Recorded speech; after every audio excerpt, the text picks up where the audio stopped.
They found a broken silver pocket watch near the hanging tree in Crow's Bend in the spring of 1891. The glass was shattered, the hands frozen at midnight. Carved into the back were the words, "For James, may you outrun what follows." The story behind it began 17 years before that night, when a man rode into the Arizona territory who couldn't seem to die. 6 bullets, 1 hanging, and a grave later, he still rode under the desert moon. The year was 1874. Desolation Wells, Arizona. James Cordell was wanted in 3 territories. The bounty was $1,500, enough to make desperate men foolish. 5 bounty hunters waited in the saloon. The first shot caught him square in the chest. James staggered, then straightened, drew his pistol, fired twice. By the time the smoke cleared, James lay bleeding in the dusty street. The townspeople watched his chest stop moving. The undertaker measured him for a pine box. By dawn, the shed was empty. Boot prints led toward the eastern hills. Word spread like wildfire. The man who couldn't die. They sent Marshal Elijah Kane. 8 months later, he cornered Cordell in a Colorado mining camp. 2 bullets, chest and throat. James went down in the snow, dead. They hanged him anyway. His neck snapped clean at sunrise. They buried him 6 feet deep with a wooden cross that bore no name. 3 nights later, a rancher found the grave empty. Someone had dug out from the inside. For 3 years, James Cordell wandered the territories like a ghost made flesh. He didn't rob anymore, just rode from town to town, showing people a worn photograph. A woman with dark hair and a smile that could light up the endless dark. "Have you seen her? Her name's Catherine." Always the same answer, no. In autumn 1878, James found himself in Last Hope, New Mexico. A widow named Clara Mitchell ran a boarding house there. She didn't ask questions, just gave him a room, hot food, and silence. He stayed 3 weeks. On the last night, they sat on the porch while a thunderstorm rolled across the desert. Lightning split the sky in jagged pieces. The air smelled like rain and creosote. Clara finally spoke. "What are you running from?" "Not running. Searching." "For what?" He pulled out the photograph. "My wife, Catherine." Clara studied it in the candlelight. "She's beautiful." "What happened?" James closed his eyes. Thunder rolled. "I killed her."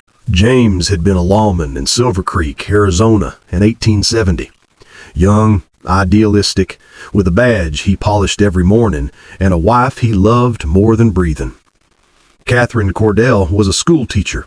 She read poetry by candlelight and laughed like wind chimes. She was pregnant with their first child. Then the Garrett brothers came to town. 5 outlaws hit the bank at noon. James ran toward the gunfire, told Catherine to hide. The fight spilled into the street. James killed 2 of the brothers, wounded a third, but the leader, Silas Garrett, was fast and mean. He grabbed Catherine, pressed a pistol to her temple. "Drop it, lawman, or I paint the street with her." James froze. Time stretched like taffy.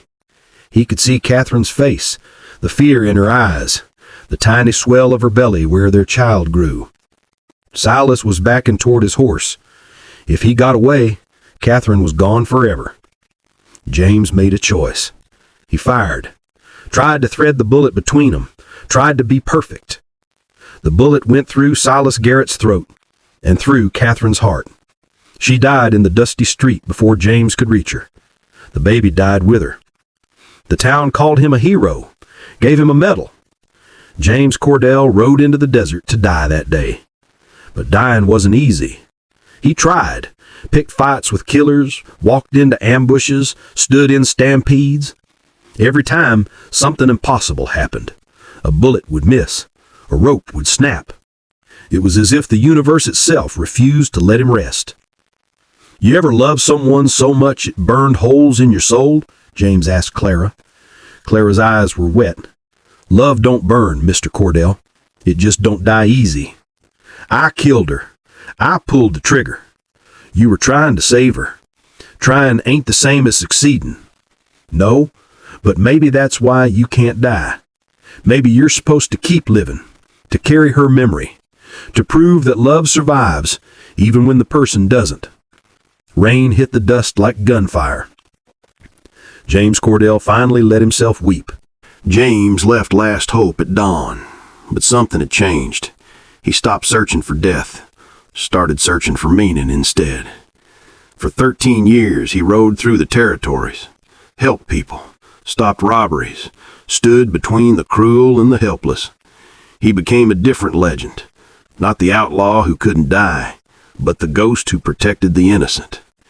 In 1891, James received word that Silas Garrett's youngest brother was in Crow's Bend, terrorizing the town. He rode there knowing what it meant, knowing some debts can only be paid in blood. He met Samuel Garrett at midnight beneath the hanging tree. The tree's shadow stretched across the ground like a scar. "You killed my family," Samuel said. "I did. Then draw." They drew together. Both fired. Samuel's bullet hit James in the heart. James's bullet hit the ground. He'd missed deliberately. James Cordell fell to his knees. Blood pooled around him. The pocket watch Catherine had given him slipped from his pocket and shattered on the ground. Samuel stood over him, gun shaken. "Why didn't you shoot?" James looked up at the stars. They were the same stars he'd looked at with Catherine 21 years ago. "Because I'm tired of killing." His eyes closed. This time, they didn't open. They found James Cordell's body at dawn. The town buried him next to Samuel Garrett, who'd shot himself an hour after, unable to live with what he'd done. But for years after, travelers passing through Crow's Bend reported seeing a man on a black mare riding through the desert at midnight, always heading west, always just out of reach. There's a grave in Crow's Bend with a wooden cross. Every year someone leaves wildflowers there. Wildflowers that Catherine Cordell used to love. Nobody knows who brings them. Maybe the West itself.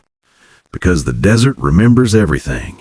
Every promise, every bullet, every love that burned so bright it left scars on the land. They say the West keeps its secrets. Every scar, every promise, every whispered trail. Some rode for vengeance, others for love, but a few rode just to find peace beneath the dying sun. James Cordell couldn't outrun death, but maybe in the end, he outran himself. Would you have done the same? Subscribe for more tales from Whispering Trails, under the Wild West limits.